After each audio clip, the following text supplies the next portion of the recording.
स्थिर नहीं है। वो मन डोल रहा है, भटक रहा है, और वो मन भटक रहा है इसलिए वो परमात्मा तक नहीं पहुंचा। प्रयास करो अपने मन को भक्ति की चैन से बांध कर रखो और उस चैन का एक हिस्सा उस ईश्वर के हाथ में दे दो कि वो ईश्वर हमको संभाल कर रखे, वो ईश्वर हमको साथ कर रखे। स्पीकर बढ़ाओ, भीतर के बीच वाला। भक्ति एक ऐसी चैन है जिस भक्ति की चैन से मन को बांधा जा सकता है, और भक्ति की चैन से जब मन बंध जाता है तो समझ लो कि फिर ईश्वर को मिलने में देरी नहीं लगती, वो ईश्वर मिल जाता है।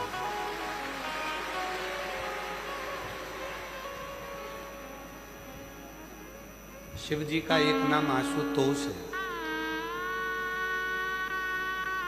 भगवान शंकर का एक नाम आशुतोष है। आशुतोष संसार के लोगों से, दुनिया के लोगों से कोई आशा मेरे शिव नहीं रखते। एक घर की जो माँ होती है या घर का जो पिता होता है वो आपसे कोई आस नहीं रखता।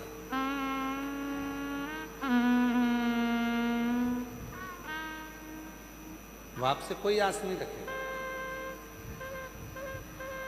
घर का जो पिता है, घर की जो माँ है, वो कोई आस नहीं रखती, पर इतना जरूर चाहती है कि मेरे बच्चे मेरा मान करें, सम्मान करें, सत्कार।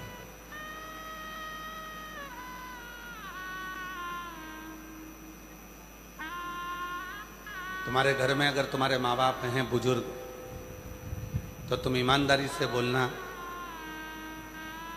बच्चे दीपावली पर कपड़े की जिद करते हैं, पत्नी करवा चौथ पर वस्त्र और आभूषण की जिद करती है, मायके जाने की जिद करती है, कुछ लाने की जिद करती है, पर घर में अगर कोई बुढ़ा, कोई बूढ़ा बुजुर्ग माँ बाप है, वो कभी अपने बच्चों से नहीं कहते कि मुझे दिवाली पर साड़ी दिला या दीपावली पर कपड़े दिला। उन्हें आस ही नहीं, उनको नहीं चाहिए।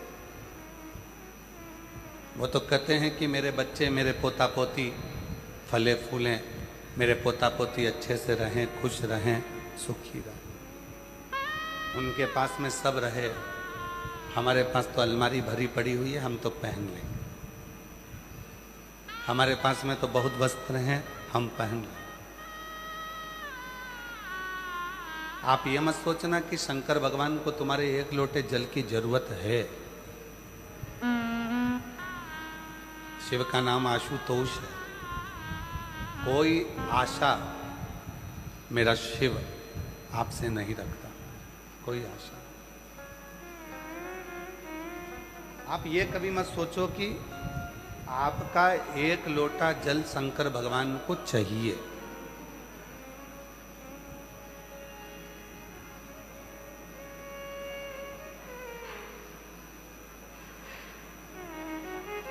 आप ये कभी मत सोचो कि आपको शंकर भगवान आपसे बेलपत्र मांग रहे हैं या शिव को बेलपत्र चाहिए। नहीं चाहिए।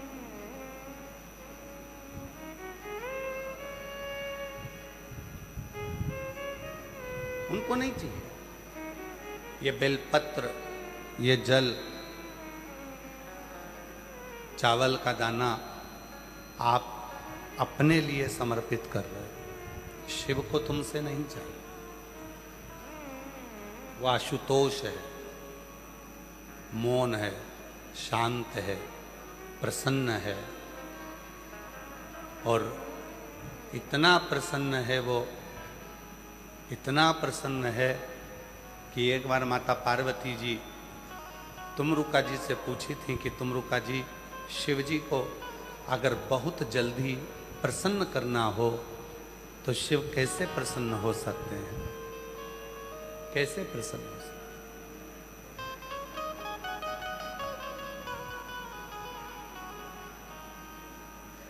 शिव कैसे प्रसन्न हो सकते हैं? ये माता पार्वती जी ने तुमरुका जी से पूछा था।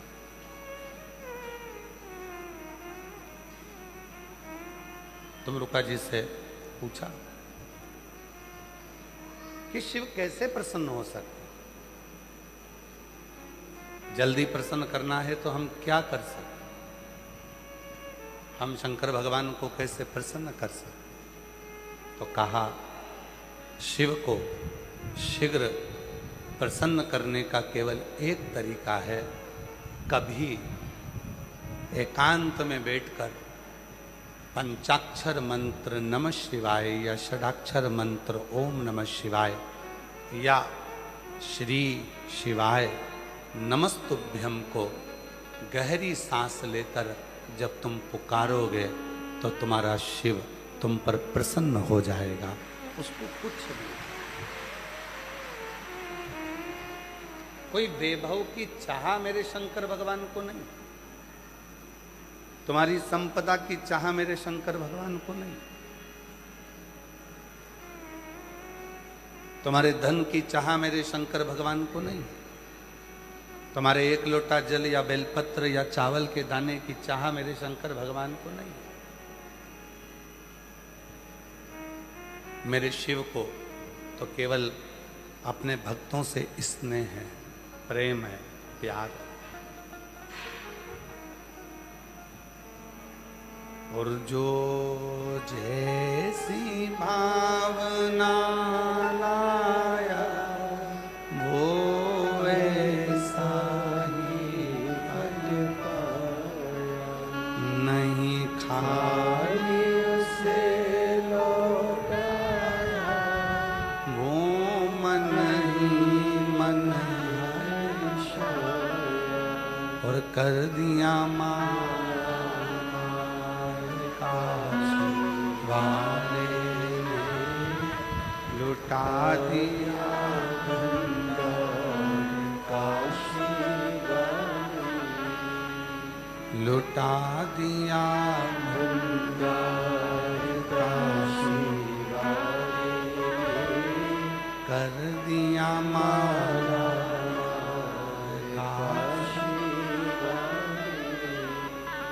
ना तुम्हारे धन की चाह है, ना तुम्हारे वैभव की चाह है, ना तुम्हारी बेलपत्र की चाह है, ना तुम्हारे जल की चाह है, ना तुम्हारी संपदा की चाह है। मेरे भोलेनाथ को तो केवल तुम्हारे चेहरे पर स्माइल हो और तुम उसको एक बार पुकार लो, बस उसी की चाह है, उससे ज्यादा और कुछ नहीं।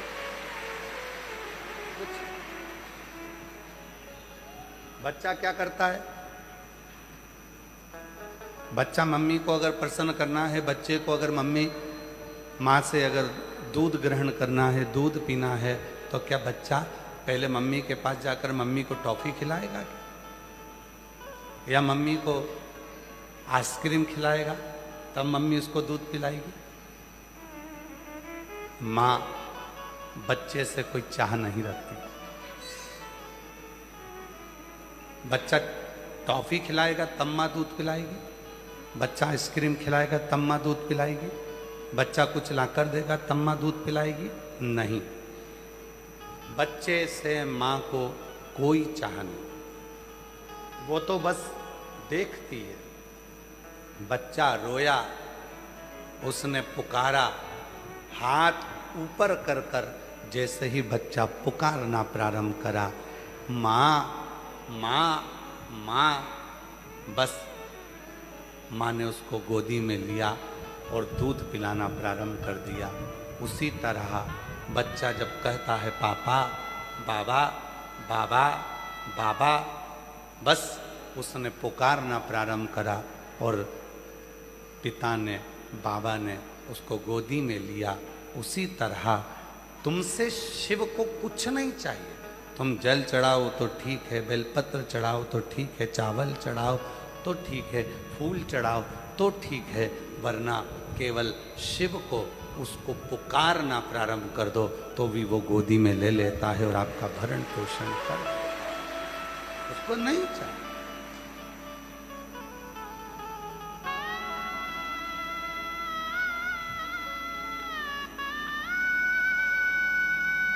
तुम्हारे नगर में, तुम्हारे गांव में जितने मंदिर बने हुए सब में जाइए, भगवान के प्रत्येक मंदिर में जाओगे तो कुछ ना कुछ लेकर जाना पड़ेगा।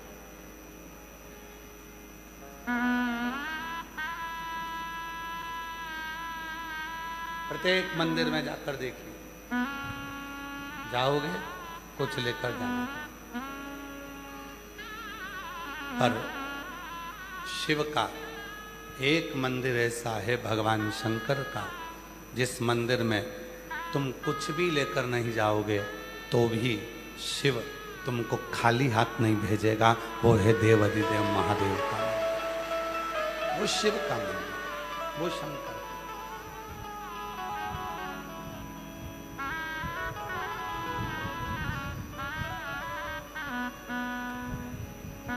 वो खाली भेजता ही नहीं है, तुम लाए तो भी, ना लाए तो भी, बस उसको भजो। ये लाइट लगी है ना, इसका एक खटका है। ये पंखे लगे हैं ना, इसका भी एक खटका है।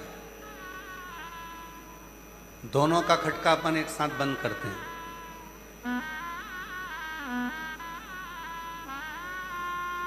सबसे पहले कौन बंद होएगा?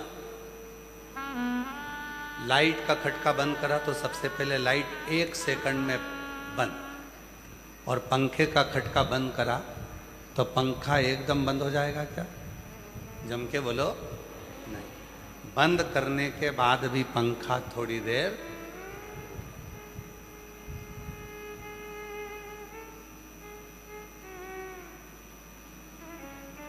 बंद करने के बाद पंखा थोड़ी देर घूमे, फिर बंद होगा। जैसे लाइट का खटका बंद करा, पंखे का खटका बंद करा तो लाइट एकदम बंद हो जाती है, पंखा थोड़ी धीरे धीरे बंद होता है। उसी तरह 2 तरह के शिव जी के भक्त होते हैं, एक लाइट की तरह, एक पंखे की तरह। लाइट की तरह जो भक्त होता है, एक बार कथा सुनने के बाद, शिव पुराण सुनने के बाद उसके अंदर इतना विश्वास हो जाता है कि फिर वो कहीं नहीं भटकता। एक लोटा जल लेकर मंदिर जाना चालू कर देता है, शिव की आराधना करना प्रारंभ कर देता है, शिव की भक्ति करना प्रारंभ कर देता है, शिव की भक्ति में डूब जाता है। और दूसरा भक्त पंखे की तरह होता है, खटका बंद कर दिया तो भी वो घूमता ही रहता है। मतलब उसने कथा सुन ली, सुनने के बाद भी उसके अंदर अभी विश्वास पक्का नहीं हुआ तो भी भटक रहा है। किसी ने बताया वहाँ चले जाए ये काम हो जाएगा, कोई ने कहा वहाँ चले जाए ये काम हो जाएगा, कोई ने कहा वहाँ चले जाए ये काम हो जाएगा, तो भी वो पंखे की तरह भटक ही रहा है, घूम ही रहा है। मतलब वो अभी लाइट नहीं बना, अभी तो वो पंखे की तरह केवल भटक रहा है। यहाँ चले गया, वहाँ चले गया, वहाँ चले गया, सब दूर भटक कर देख लिया तो भी काम नहीं हुआ। किसी ने पूछा क्यों?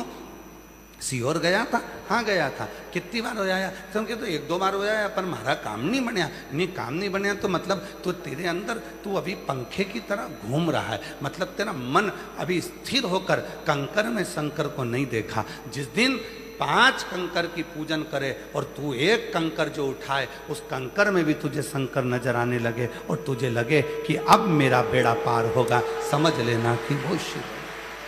अब तू पंखे की तरह नहीं घूमेगा, अब तू लाइट की तरह हो गया। 1 मिनट में चालू ने 1 मिनट में, अब तू भटकेगा नहीं, अब तू विचलित नहीं होगा। दिन भर मोबाइल पर रील आती है और हम दिन भर भटकते हैं। वो मन, फिर वही वाली बात आ गई, मन उसी कुत्ते की तरह हो गया, गली वाले, कभी इधर किसी के पीछे जा रहा है, कभी किसी के पीछे जा रहा है। दिन भर रील आती है मोबाइल पर। किसी ने कहा शिव जी पे चढ़ा जल मत पियो, तो उसके मन में शंका हो गई, मैं तो इतने दिन से पी रही थी। सीहोर वाले बाबा ने कहा फिर किसी ने कह दिया मंदिर मत जाओ शंकर के, कोई ने कह दिया कि गर्भवती नारी शिवलिंग को हाथ न लगा, कोई ने कह दिया शंकर भगवान का ये मत करो, कोई ने कह दिया शंकर भगवान का मत करो। शंभू काहे उंगली का बाबा चल रहा है, उसको चलने दो। शिव जी को ये कर दिया, वो कर दिया, और फिर भटक गया महाराज।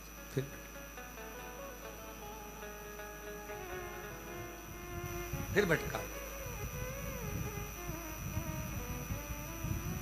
और जो भटका वो मन विचलित हो गया, मोबाइल खोला, उसमें देखना चालू करा, उसमें देखा तो बस फिर मन में आ गया कि ये इधर ऐसा, ये उधर ऐसा, एक उधर ऐसा और उधर ऐसा, फिर भटक गया। हमारे निखिलेश जी एक लाइन गाते हैं ना, वो ये मन बड़ा चंचल है कैसे तुझे समझाऊं, जितना तुझे समझाऊं उतना ही मचलता। बड़ा चंचल है कैसे तेरा भजन करूं, ये मन बड़ा चंचल है कैसे तेरा भजन करूं, जितना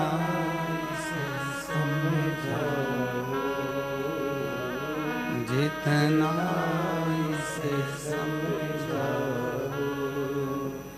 उतना ही मचल जाए,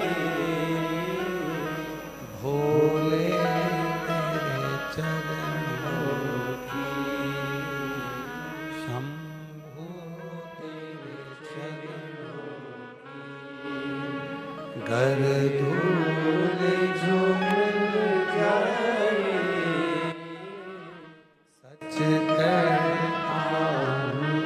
बाबा सच कहता हूँ बाबा, तकदीर बदल जाए, सच कहता हूँ बाबा, तकदीर बदल जाए, भोले तेरे चरणों की, घर धूल जो मिल जाए। ये चरण की धूल जो मिली, हमारा मन स्थिर हो गया। मन को स्थिर कर, रीलें बहुत आएंगी, लोग शिव जी के मंदिर से तुमको भटकाना चाहेंगे, शंकर जी से तुमको दूर करना चाहेंगे, और जिसकी बुद्धि में बैठ गया कि ब्रह्मा ब्रह्म लोक में है और भगवान विष्णु बैकुंठ लोक में है, अगर मृत्यु लोक का कोई अधिपति है तो केवल महादेव है, जो दौड़कर तुरंत आ जाए।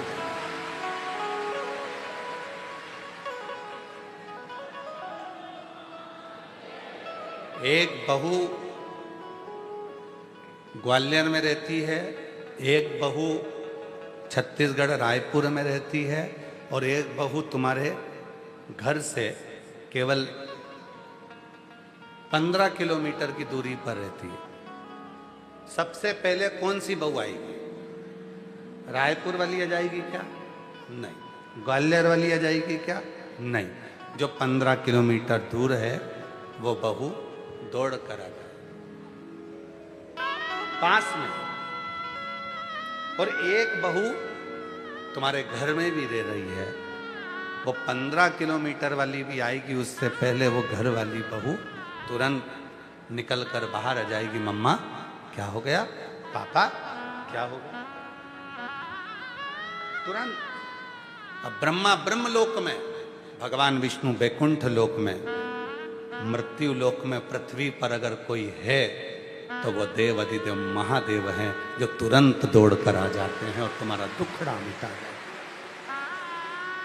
तुरंत एक क्षण की देरी नहीं करता, वो अपने भक्त के लिए दौड़ पड़ता।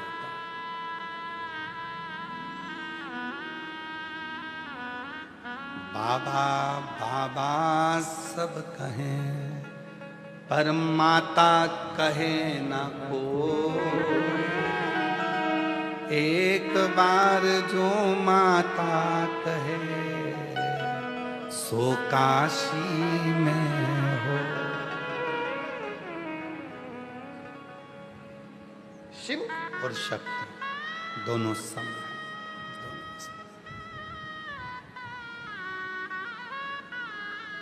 आपको मालूम है भगवान विष्णु ने अपने सुदर्शन चक्र से भगवान शंकर भगवान की धर्म पत्नी माता सती के शरीर के टुकड़े करे थे।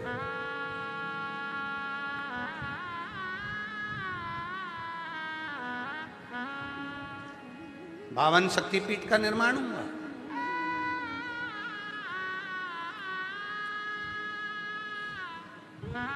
किसी ने पूछा देवादिदेव महादेव से, आपकी अर्धांगिनी के 52 टुकड़े कर दिए गए, शक्तिपीठ का निर्माण हो गया, भगवान विष्णु चाहते तो टुकड़े करने की जरूरत ही नहीं पड़ती, सती मैया को ओझल कर देते, सती माता का शव ही नहीं दिखता तो शिव को क्रोध ही नहीं आता, तांडव नहीं रचते और शव चले जाता, फिर टुकड़े क्यों करे?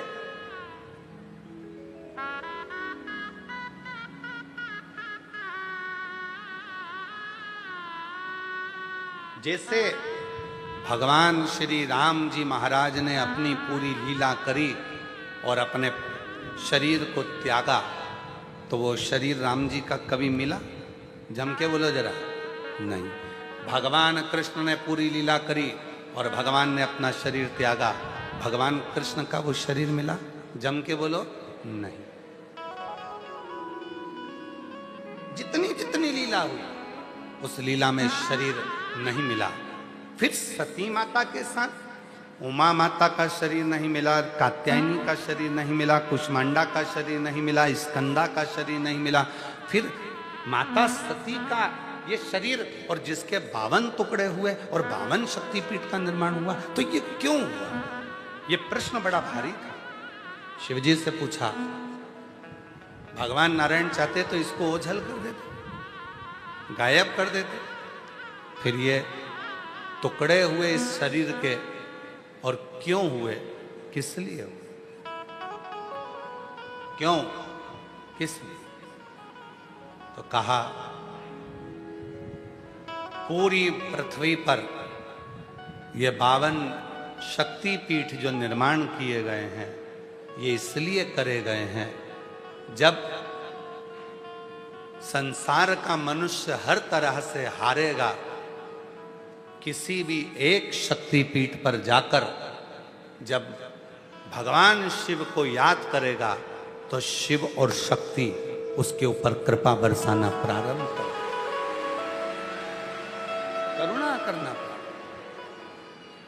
52 शक्तिपीठ में से एक शक्तिपीठ पर भी साल में अगर एक बार भी आप जाते हैं और वहां पर भगवान शंकर के मंत्र का उच्चारण करते हैं, नमः शिवाय, ओम नमः शिवाय, श्री शिवाय नमस्तुभ्यम, भगवान शिव के नाम का उच्चारण करते हो, तो वहां पहुंचते से ही आपको वो बल मिलना प्रारंभ हो जाता है कि आप जिंदगी में कभी कहीं हारते नहीं।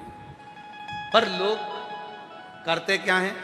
देवी का दर्शन करने जाते हैं तो वहां आवाज लगाते हैं, जय माता दी, जय माता दी, जय माता दी, जय माता दी।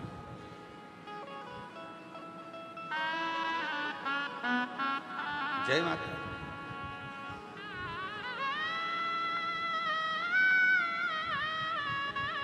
बहन घर में आई है राखी पर, रक्षाबंधन पर आपकी बहन आपके घर में आई है, 15 दिन से रुकी है। प्रैक्टिकल कर कर देखना एक बार, बहन से एकदम अचानक जाकर कह देना, वो जीजा जी आए हैं, बहन के चेहरे पर प्रसन्नता आ जाएगी। ये तो कल आने वाले थे तो आज कैसे आ गए? मुख पर प्रसन्नता होगी, हंसी आएगी, प्रसन्न हो जाएगी। पति का नाम सुनते से ही पत्नी प्रसन्न हो जाती है और शिव का नाम सुनते से ही 52 शक्तिपीठ प्रसन्न हो जाते, 52 शक्तिपीठ प्रसन्न हो जाते। एक शक्तिपीठ पर भी अगर शिव के नाम का उच्चारण हो, वहां की जो ऊर्जा, वहां की जो शक्ति होती है वो कम नहीं, कम।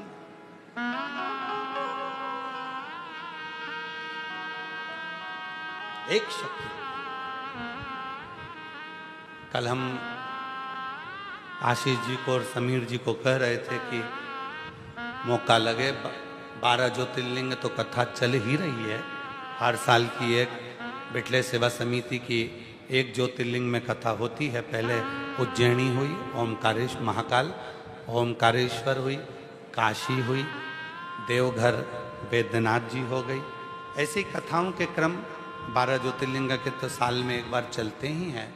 हमने उनसे कहा कि कम से कम साल में एक आध कथा ऐसी होना चाहिए जो किसी शक्तिपीठ पर हो, जहां माँ सती का कोई अंग गिरा हो और वहां शिव की कथा हो तो शिव और शक्ति बल देती है।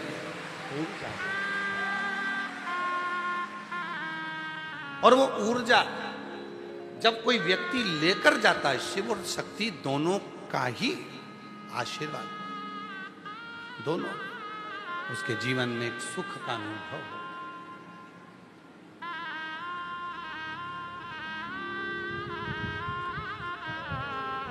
भेद नहीं है।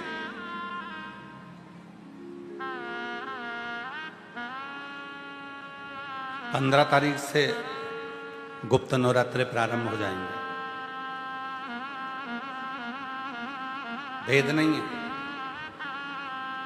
जब नवरात्रे प्रारंभ हो, गुप्त नवरात्रे प्रारंभ हो, गुप्त नवरात्रे का मतलब होता है कि गोपनीय रूप से शिव की और शक्ति की आराधना करना।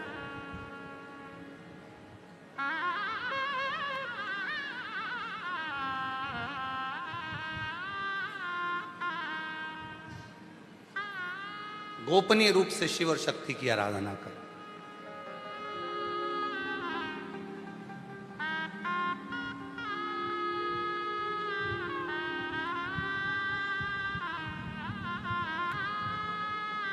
एकांत में बैठकर कहीं मत जाओ। तुम्हारा मन करे गुप्त नवरात्रे में 24 घंटे में से अगर 5 मिनट निकाल लो और 5 मिनट बैठकर कुछ मत करो। अपने हाथ में भी अगर एक गुप्त रुपया, कोई सिक्का, 1, 2, 5, 10 जो भी सिक्का तुम्हारे पास में हो, चांदी का हो या 1 रुपया का हो या सोने का हो या हीरे का हो, जो भी हो तुम्हारी मर्जी, या अपना ये रुपया जो आप लोग आरती में चढ़ाती हो, कोई सा भी 1 रुपया अपने हाथ में रखकर बेलपत्र के साथ अगर प्रतिदिन शिव के मंत्र का जाप करती हो और माँ आदिशक्ति के नाम का एक दीपक शिव के मंदिर में अगर लगा देती हो, या देवी के मंदिर में शिव के नाम का दीपक लगा देती हो, और वो रुपया, वो बेलपत्र 9 दिन तक अपने हाथ में रोज रखना है। 5 मिनट रखो, 2 मिनट रखो, और उस रुपए और बेलपत्र को अपने पास रखो। 9वां दिन पूर्ण हो, बेलपत्र शिव को समर्पित कर दो और वो रुपया शिव जी को स्पर्श कराकर वापिस अपने हाथ में लेकर अपनी अलमारी में या तिजोरी में रखो। वो गोपनीय गुप्त नवरात्रे आपकी जीवन में ऐसी संपदा देता है कि जीवन में वैभव की कमी नहीं। शिव और शक्ति, इन दोनों की साधना, उन दोनों की साधना। गुप्त नवरात्रे ये नहीं कर सकते तो थोड़े से